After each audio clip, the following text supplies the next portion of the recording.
was, but most people weren't in on it, and it wasn't very developed. So we're going to jump in, but actually, you know what the last thought on that? I would just play Necropotence. Honestly, you sit around, you brew up a lot of cool decks, and then you decide that Necropotence is legal, you just play Necropotence, and then you go to the next era, and you realize Necro was legal for like 6 years. Yeah. So, we're going to see Alex, on the left we have Alex Mukhar playing a blue-black, kind of I always love this one, the Heartless Summoning deck. Ooh. Yeah, what are these people's records here? I believe these guys are X1, right? Yeah. Oh, so wow. So he's 7-1 with a Heartless deck. Yeah, just a blue-black one, not even green. Some people have been using Heartless Summonings in Birthing Pod decks. He's playing just straight blue-black, and the chain that you put together is the runes. Well, if you get down Rune Demon too, if you get the Rune Scar Demon, it's kind of surprising to me that he's not playing Phantasmal Image though. I think that a single copy of Phantasmal Image is just so powerful in these style of decks. He does have Evil Twin, which does a similar functionality, and actually he's got Metamorphs too. Never mind, he doesn't need the Phantasmal Image. He has the Metamorphs. Because the whole game you do, you play your Rune Scar Demon like on turn 5 because of Heartless Summoning, and then next turn you just go Metamorph it, Evil Twin it, and you just have, because each Metamorph costs 1 mana, and each one makes a copy of Rune Scar Demon. I mean, it's a very, very, very powerful play, and same with Sphinx too. Chaining these things together, it's gonna be really exciting to see if he can keep up. You know. All right, so. And Matt Viviani, yeah, what's he playing? He's playing Blue-White Blade. Pretty straightforward. Yeah, he's got a couple midnight. Yeah, very, very straightforward. It's 2 Midnight Hauntings. Now, in the game so far, both players have just played lands. We've had Alex cast Think Twice, Time Spiral Think Twice, which I appreciate. Absolutely. Here is Matt's going to go ahead and get an end of turn Midnight Haunting. Now, casting Midnight Haunting end of turn on turn 3 is, pretty good, but I like to do it on turn 4 so that I can suit it up with a sword the next turn. Really catch them with their pants down. No, I appreciate catching with their pants down as much as the next guy, but I think that you got to get the clock down. It's just better, yeah. It's more fun though when you do it because they didn't realize that you had a sword. Absolutely. Now, what are we going to see for defense out of Alex? All right, Alex has Black Sun Zenith, Dismember, Disperse, Doomblade. He has 3 mana leaks. He has a negate. So not a ton of defense, but some amount. Yeah. I mean, he's got a token level of defense. It's much more just try to buy himself a little bit of time. He's got so many boom booms though. Yeah. What do we just see? Is this the summoning? Yeah. Wow, just in time, because that way you still have it for turn 5 for your Sphinxes and Rune Scar Demons. Yeah, but Matt's going to go ahead and mana leak this, I'm pretty sure. But, I mean, he waited because he's going to protect it with the mana leak. Right? Like, isn't the card on the far left, I hope that's mana leak. So I want to see Heartless Summoning do its thing. Yeah, I do too. I really want to see Heartless Summoning do crazy, crazy things. There's no way he doesn't have it, though. He can't go into the tank and come out with... Oh, he does! I love it. He goes into the tank. A minute later, comes out with the obviously you counter it. What is this, a joke? But that way he knows that it's in his range to tank and Are have you rolling over here? Because it's taking so long.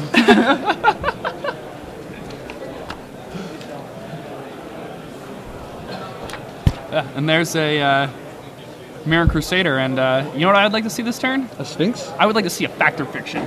Do you know how much fun it is to split Factor Fiction piles? I haven't done that in so long. It's more fun to make the other guy do it. Yeah. I don't know. It's kind of fun. I like doing it. I would like to have to split a Factor Fiction pile, but get the cards. Another Heartless Summoning. This is going to be real nice. So what's he playing? He has to Ghost Quarter his own land to be able to make the Sphinx, sadly. I mean, at this point, all of his spells cost 4 less to cast. Right, yeah, and this is Alex is somebody who could actually reasonably think Ghost Quarter is a non-zero amount of fixing for him. Oh, yeah, no, once he does his thing, you know. There it is. This is exciting. This is really exciting. Dude, this deck is sweet. Heartless Summoning, I think, is definitely the best card in Innistrad that doesn't have a major deck yet. Yeah, I tried to build a deck with it for building on a budget, and it's rough because a lot of the sweet cards are you can't play 6 or 7. Solemn Simulacrum, which is Heartless Summoning isn't really a budget card, but it is a sweet one. Mm-hmm. Wow. I love the Think Twices with the Sphinxes. Just more value. Right. Just more value. I love it. Ooh, Matt Viviani has never read the Kai article on how to split factor fictions, it looks like. The first thing he did was put each land in a separate pile. Mark Herberholz actually has a real good article on Star City Games about splitting factor fictions too, with Flores. I think Michael Flores and Mark Herberholz talking about splitting factor fiction piles. There was a Kai article a long time ago, and I remember thinking it was the best article I'd ever read when I read it. That's two factor twice as city season. 2 land in the leak? I don't know if I would have split it that way. I don't think I would. And this is brutal because now the Metamorph costs 0, and Yeah. it's just another factor fiction Sphinx. Yeah. This is awesome. Yeah. It is really awesome. God, I would love Preordain so much in Alex's deck to just try to find Heartless Summonings. You know? I wonder if you could play Ponder. Why can't you play Ponder in this deck? I would definitely have Ponder in this deck. Where's What's going on? What's going on? Fiction too? Why did he bin that? Dismember the Sphinx in response. Okay. That doesn't make the Metamorph die. It doesn't make the Metamorph die. It doesn't make the Metamorph die. You gotta tell them. Yeah. The Metamorph, I guess it can, if he just says it's a 0/0, and like he may, but he can't respond to the choosing. Yeah, he can't respond to the choosing. If he asked him what he was choosing with the thing, then it's in play. The Metamorph is in play. No, it's not, because the others are all small enough creatures that Heartless Summoning kills them. Oh, okay. No, they're right. They're right. Okay, I'm sorry.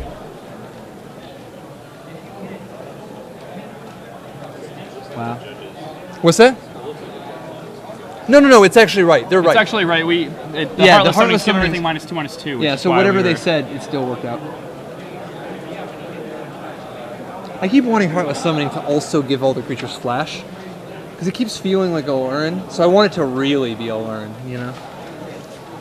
How sweet would that be? Matt attacked with the Mirror Crusader and just like the army of Sphinxes dropped out of the sky and cast Factor Fiction.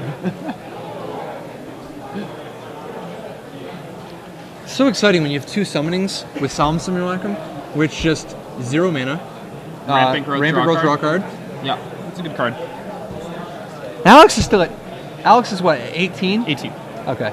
Yeah, Alex is at 18.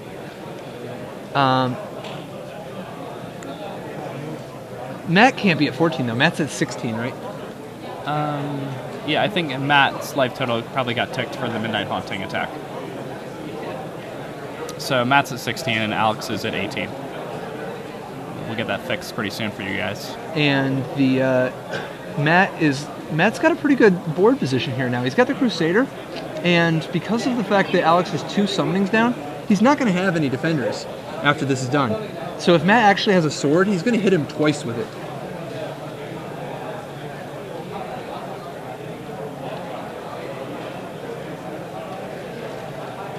They're probably asking if he's supposed to be Rampant Growthing first or drawing a card first, and the answer is that he's supposed to be drawing a card first. Yes. And I'm also not sure if they're asking about. No, I'm certain that's got to be what they're asking. Yeah, like which he has to do first. Oh, did he actually already search? Because if he already searched, he could try arguing. He just chose not to draw the card because it's optional. But it's weird because the card's not in the graveyard. Mm-hmm. Yeah, so they make him draw the card.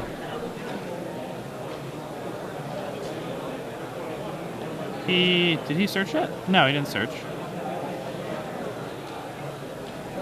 So there's apparently still some dispute about the resolution of the 0/0 Solemn Simulacrum.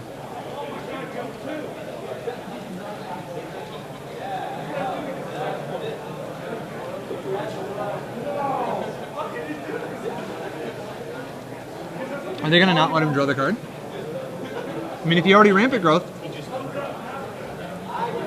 Oh, he just searched?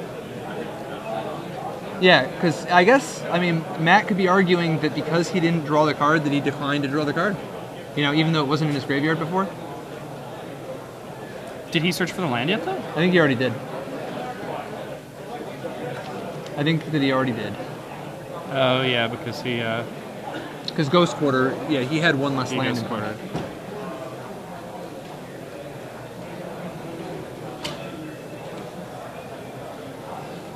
Now they're making him draw the card.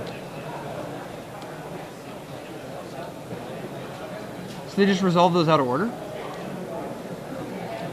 With an optional trigger? I mean, I guess they because the clearly asked Simulacrum the wasn't in judge, play, so- right? So probably because of the fact that Simulacrum was still in play, they just put the trigger on the stack and they give them both a warning. Seems reasonable. Hopefully they asked for a time extension. That's a valuable thing to know when you're playing in tournaments is no matter what a judge is called for, no matter what, always ask for a time extension at the end of the judge call. Oh, see, I only ask for a judge for a time extension if the amount of time that asking for a time extension will take less time than the amount of time that they're giving. Like, for instance, if... and I always ask for more time. Like, if you ask for a time ruling and it extension, takes no 20 matter seconds, like, if the judge is standing right there, you ask for a ruling, he answers. what. Oh, yeah, I mean, that's fine. I'm saying that, like, when you're actually... Yeah, but I'm just in a crusade against Writing. hyperbole, so I apologize. Fair So what are enough. we going to see? Are we going to see some Runescar Demon, some sweet, sweet Runescar Demon action? I mean, what are we Oh, gonna man, see? I would love to see some sweet, sweet Runescar Demon action. That's another Sphinx. That is a Sphinx. It's really weird that Matt has no outs now because he gave him both land and mana leak. They're saying he can choose the order? That's actually not true. That's not true. Yeah, that's not true. That's actually not how that works. I would certainly appeal. But we've moved past it. It's not a huge deal. Yeah. But no, you can't. They're not from the same thing. Like, they don't go on the stack at the same time. Like, the comes into play ability goes on the stack. The creature dies as a state-based effect. Yep, and it then makes the a draw trigger, card and the goes trigger on has top to. of that on the stack. Right. So, regardless, though, it's not a big deal. It's just, the fraction of a chance of drawing a land or whatever. But another Factor Fiction split. Alex once again takes the big pile, as people who Factor Fiction split are wont to do. I wonder if Alex has ever played with real Factor Fiction. I put it in his range. Yeah. If nothing else, in Cube. People love Factor Fiction in Cube Draft, right? So, this deck is looking sweeter and sweeter. And Tumor Yeah. Exarch getting back presumably something from the graveyard, right? I'm assuming it's going to be a Phyrexian Metamorph. Ooh. I'm assuming it's going to eat a mana leak. Oh, it's a Dismember again. In response to the Entomber Exarch, really? Why didn't he wait for the Metamorph to get cast? Or did he target his hand? Yeah, but he wouldn't have needed to cast the Dismember right now if he was targeting his hand. Snapcaster Mage is in play. I mean, a lot of people, I guess, always just instantly cast whatever the spell is. You don't have to. You can just wait.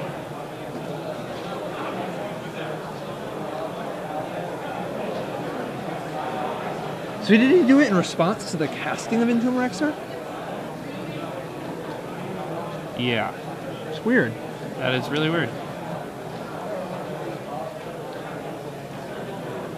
How's Alex at 8? The beats. So that's game one. But wasn't he at... He was at 18 the turn before, though. And he took 6, 12.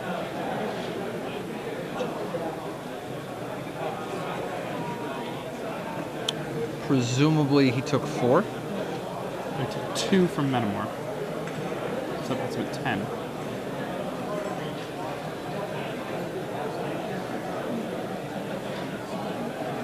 Turn 3, he cast Midnight Haunting. Turn 4, he attacked for 2 and played a Crusader. Yep. So he's at 18. Then he went, all that fun stuff happened, and at the end of the turn he was at 16 for the Metamorph.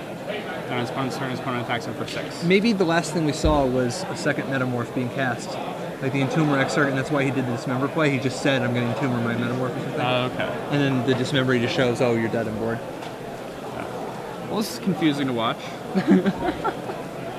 So what are we going to see out of the sideboard? I mean, Viviani playing a fairly stock blue-white blade deck.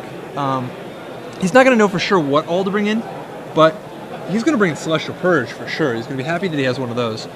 He's going to want Oblivion Ring for sure. It's Fatties or the Heartless. I'm not sure if he brings in the Revoke Existence, but I think he probably does because of Sound Simulacrum and Metamorph. as well as obviously Heartless Summoning. Dismember looked so good for him game 1, he'll probably bring the 3rd copy in. Overall, basically a lot of ways to attack that Heartless Summoning element of it. What's Alex bringing in? I'm just going to bring in an extra Massacre Worm. He's going to bring in... I'm not sure if he brings in Death Mark. He wants... Yeah, I guess he does. He has to. He has it. Why else would he have it? Well, I don't know. There's not very many good targets. Hero? That's it, though. Yeah, and Hero's not even that good against Alex, so... Yeah, I'm not sure you bring in Death Mark because, like, Death Mark's much better against green-white, where you can hit Birds of Paradise or Avis and Pilgrim. Yeah. But, like, here, you can't, like... Literally, Hero is the only not embarrassing target. Blade Splicer, Midnight Haunting, Mirren Crusader, no.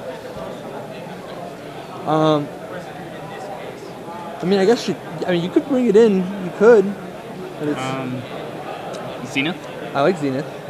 I like Zenith also. I like the Massacre Worm. I like the Zenith. I like Doomblade. Doomblade's fine. Yep. I mean, like, you might hit the guy's spell skite anyway. It's not great, but you gotta have something. Mm-hmm. He doesn't really... He probably brings in the Nile Spellbomb. You think so? Just to get a small amount of value against these Snapcaster mages? Yeah. I mean... He's really kind of weak to Sword of Feast and Famine. Yeah. Like, doesn't really have a lot of... I'm surprised he doesn't have any Ponders. Ponder seems like it'd be pretty good. Like, all you want is Heartless Summoning.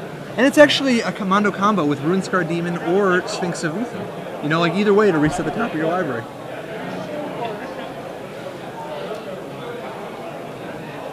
Sphinx is really, really awesome. I almost wonder if Forbidden Alchemy has a place. It's a little bit slow. I played Forbidden Alchemy and Ponder, and I made a blue-black deck.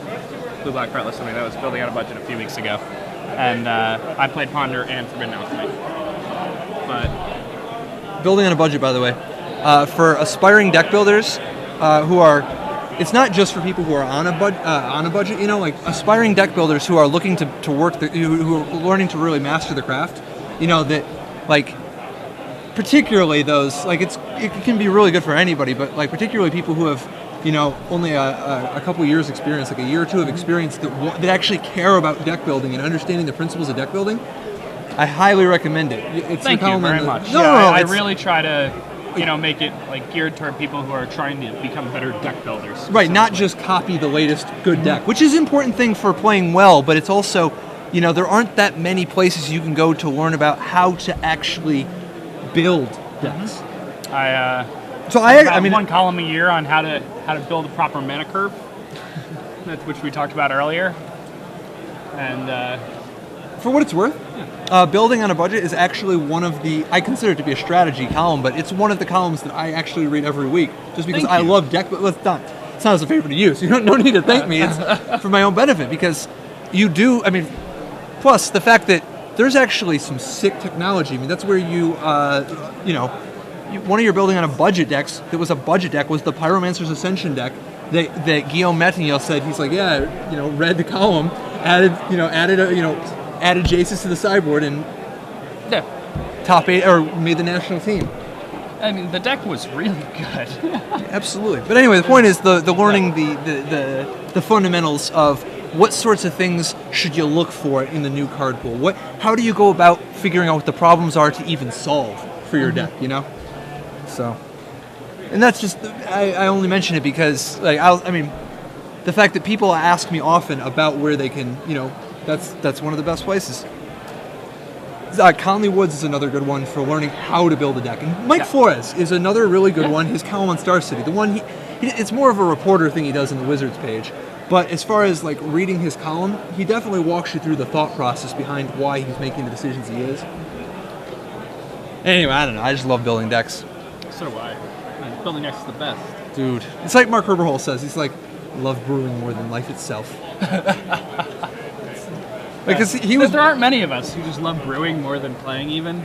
I think there's actually a surprising number that are kind of under the radar who are just the next generation of like deck builders. Marino, Mark, you, me. So we're on turn 2. Races. Alex is at 2 mana with no Heartless Summoning. How could you be so heartless? Ooh, but Matt on the draw kept a 1-lander and didn't hit a second land, and had to discard a mana leak. This is real bad. Yeah. What's your 7 cards got to be to keep only planes? I just don't. So, I really don't. well, no. If you had 4 Gataxian probes, if you have 4 Gataxian probes, a planes, and 2 Snapcaster mages, in this matchup where your life total doesn't matter, why not? I guess so. Let it ride. But That's an he didn't 8-card have hand. one. Anyway. No, that's a 9-card hand. That is a 9-card hand. That's a good hand. That's a 9-card hand. That's a good hand. That's a good I hand. just That's have no a idea what it's gonna good. All right, so Salam Simulacrum coming down before Matt's second land. Oh, lucky. The second land just in time.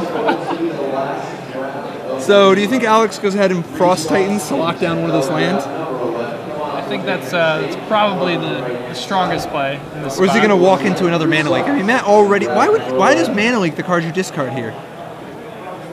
I mean, sure you do. I bet you do have a boatload of Mana Leaks, but it's hard to discard a Mana Leak in this position. Because Mana Leak's always going to be a stone cold killer for... Yeah, against Alex's deck? Yeah. Problem is, now he can't even cast his spells because he has to hold up these Mana Leaks, and he even discarded one of the leaks, so he can't keep this up forever. Midnight Haunting would be sweet, though, as That's an true. instant speed threat.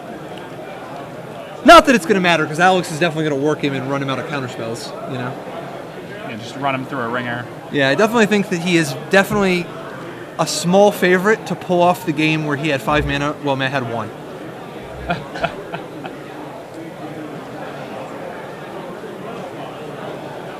And we see, is that Frost Titan? That is Frost Titan.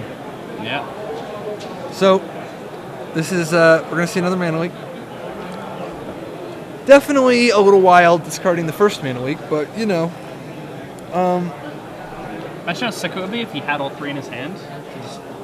Dude, I guess he can't put any pressure on his opponent, though, so... there's the 4th mana. So he plays the Mirror Crusader, signaling that he has no more Mana Leaks in his hand. I have a feeling it's about to get really bad. I mean, Frost Titan is the bottom of the curve. I mean, this is... So what do we see? He just bounced the Mirror Crusader. Does he actually just not have any more Boom Booms? He doesn't have any more Boom Booms. Like, why do you play them into that? Why do you what? Like, he could have just played around the mana leaks. It's one just pitches a mana leak.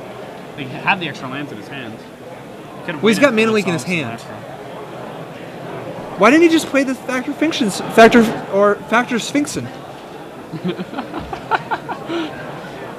Factor Schmiction? The Factor Sphinxen. You know, it's like, I don't know. Why not just cast that guy? You remember when a 5/5 flying for 7 mana was like a first pick rare, and now you get a Factor Fiction for free, and it's like not even that great. It's still a bomb, but Yeah, I don't know if I would call it not that great. I think I would more call it unbelievable first pick bomb. yeah. But it's not out of the. It's certainly no. It's not even as good as like the Planeswalkers or whatever. You know, like it's not the top of. It's not as how. It's not even how good things can get.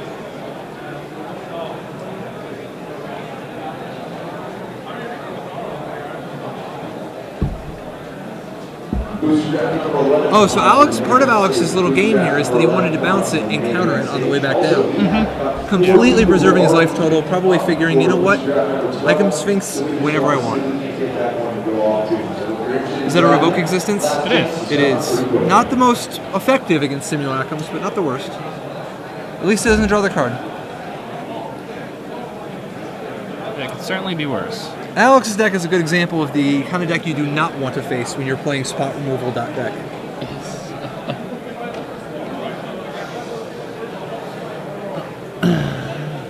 Although he seems to be like very aggressive with his metamorphs, and he often he gave Matt a lot of opportunities to gain a pretty big advantage.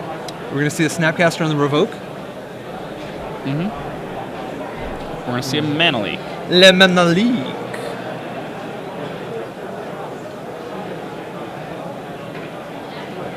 I mean, that card in his hand, is that card just not Sphinx? Maybe he just has I think it's a Snapcaster Mage. He doesn't play that card, does he? Yeah, he does in the sideboard. Oh. He brought it in. Okay. That seems fine. Hey, he doesn't even have the Heartless either.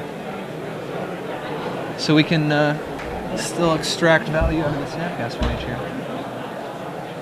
Buried Ruins for value, getting back Solemn Simulacrum. Buried Ruins is a real cool card. I like that card a lot. Well, I think it's a lot more interesting than Academy Ruins. I mean, Academy Ruins is cool from a deck building standpoint, but it's highly repetitive, obviously. Buried Ruins, it's not super powerful, but it's actually kind of nice that it does something that you know, it is a nice another way to get edge that a lot of people will overlook. He's thinking once. He's thinking Thinking twice. again.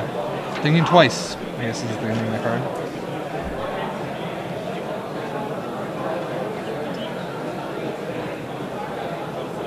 And let's see.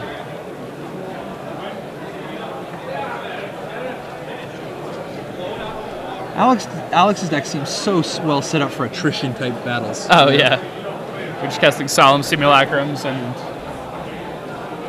the Sphinx and the Demonic dragons Tutor with and Demonic Tutors and and Tumor Exarch and Evil Twin and Snapcaster Mage. Massacre Worm. Massacre. Frosty. Frosty, Think Twice, always. Need to get that.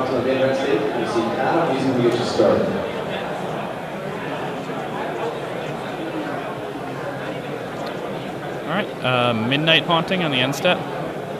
Alex is going to go ahead and Snapcaster. I don't like the Snapcaster here at all. I think he just wants to get it down and put some pressure on him. He's at 6 life. Yeah, but his opponent has a Crusader in hand that he knows about, right? I just taps 3 mana and cast a Crusader. Well, because he would be able to pay for the mana link on the turn anyway. I guess you're right. You're right. But he had to draw the land in order to be able to pay for it. So we have Mirren Crusader facing down a Simulacrum and a Snapcaster Mage. A bazillion mana, so Alex has about 18 boom boom live draw insane creatures that he can. It's not gonna be good. Is that a Metamorph? Is he copying the Snapcaster Mage? What does he have in the graveyard to get back? Disperse? Disperse, sure, why not?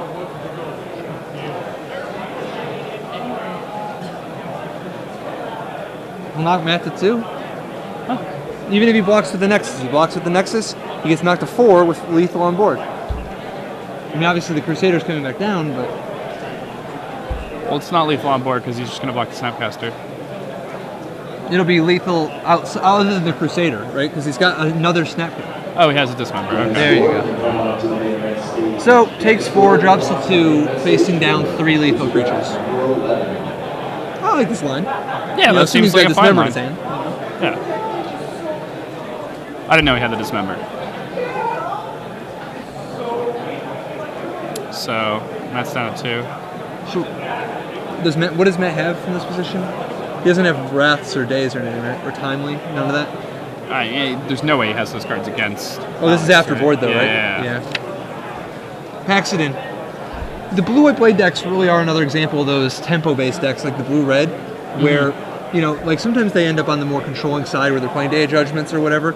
But for the most part, like especially the new ones with the Heroes and the Crusaders, they need to stay ahead of you. They can't really catch up. Yeah, like they're the very goal good is at getting ahead. You're trying to put something down and then stay ahead. It's like the blue-green decks from Invasion Black Constructed. That's exactly how they play. It's these decks are really good though because you know they're taking advantage of like the weaknesses that the format has. Mirror Crusader is really the only thing keeping Wolfrun decks in check right now. And if it weren't for Mirror Crusader, those decks would just run over everybody. It's tough because, I mean, what about like, I mean, Lash Writhe is pretty good too. Like Lash Writhe on the Infect creatures. Oh yeah, I mean, but that's something. kind of like that's the weird thing is even though I like playing the Mono Black Infect deck and I like brewing it, I feel like it's a really obvious deck, and I don't feel like it's like there's really not that much brewing room, even though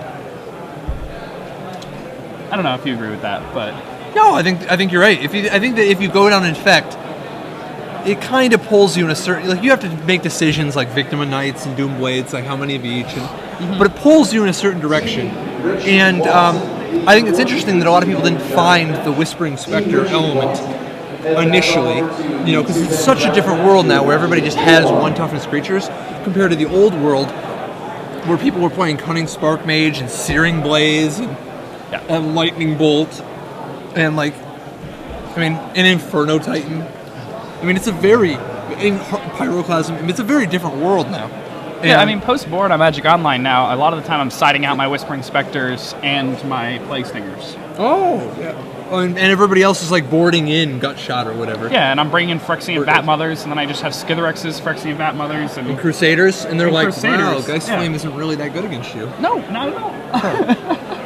Hey, Geist Flame aspires to combine with Incinerate to kill Skitherix despite regeneration. Yeah, that's their plan. Alright, so Matt on the play leads with Nexus. Alex, just to Darkslick Shores. We have a turn 2 Spellskite. Gets to stick with Spellskite. That's pretty good.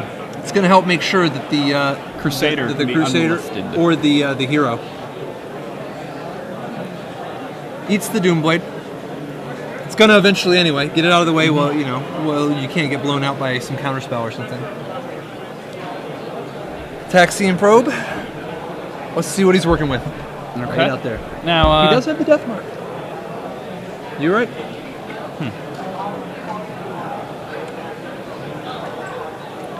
So, for those of you at home, Alex on the left is playing a blue-black Heartless Summoning, if you're just joining us.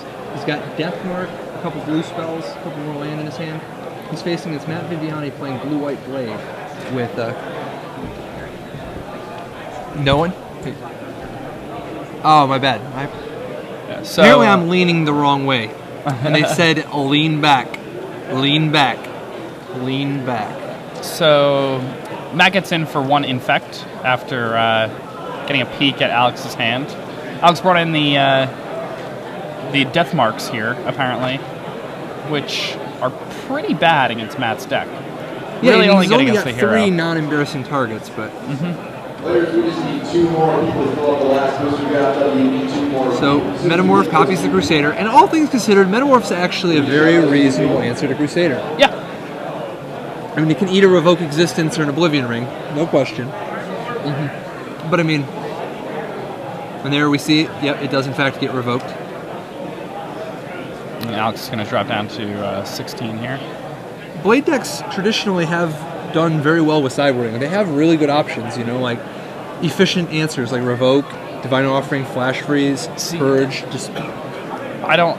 You don't there want we the have. There, well, I'm saying that there, Alex cast Solemn display. Simulacrum into a Mana Leak, and it was very obvious that his opponent had the Mana Leak because his opponent, who had it the previous turn, hit with the Nexus, hit with the Nexus, just didn't. So I feel like there's no reason to play into it there. Maybe like if he has a Frost Titan in his hand, he might just be trying to draw it out. Like you got to yeah, get rid of if he has a Frost Titan in his hand, then it's the right play.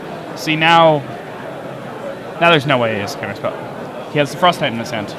It was the right play. Yeah. I gotta give people more credit. I really do. So, Matt draws. He's got 2 Crusaders. One's currently locked down by the Frost Titan. 5 land, including 2 Nexus.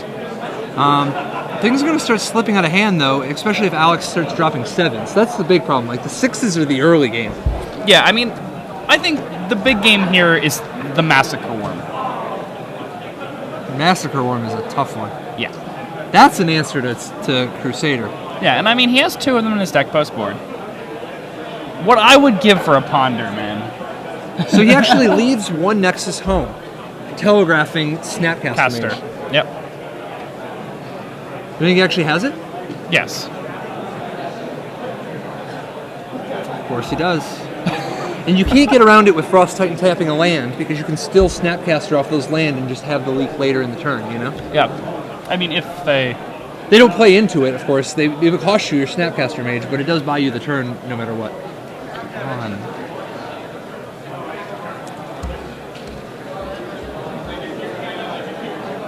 You don't like that play? Well, I don't like casting the 7. Snapcaster. What if you just have another 7 in your hand? I guess it's fine. Like, you have to get it down. Like, you have to, if you're going to power through it. Because he can't just sit around. The 2 Nexuses are going to, you know. Do him in, I guess. You're right. Like, Frost Titan loses the board.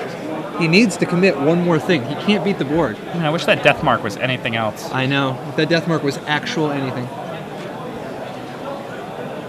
Let's see. Let's see if Matt can find a... I mean, Matt's pretty solid control here now. Once again, telegraphing Snapcaster Mage. But this time he doesn't have the leak. No, he doesn't in have the graveyard. leak, so why is he keeping 4 mana open? I have no idea what's going on. Does he just have something he's going to cast? Is he just going to make his opponents... Could be a Midnight Haunting. Oh, wow, that's really good here. Yeah. If it's Midnight Haunting, that's the only thing that makes sense. Like, he has to have Midnight Haunting. Massacre Worm. That would be really sweet.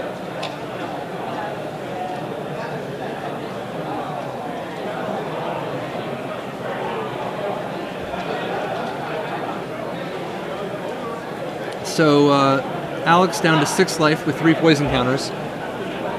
Just a Frost Titan, but a bazillion mana. I think he's dead. Deathmark rotting in hand. Yeah, I mean, Matt just attacks with everybody next turn, and Alex is... Matt definitely beats the board. Alex has to have something in his hand that does something. Otherwise, he loses to the board. I think Alex only has 2 cards, and it's Mana Leak, Doomblade, or Deathmark. But if it's Mana Leak, Deathmark, he can't do anything anyway.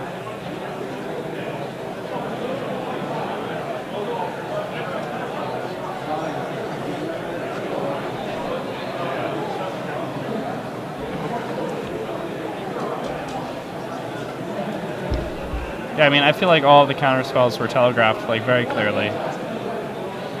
And... Yeah, I mean, I don't know. He's got to do something, like... Yeah, it looks like he only has 2 cards, and they are Deathmark, Mana Leak. So he's just going through the motions right now.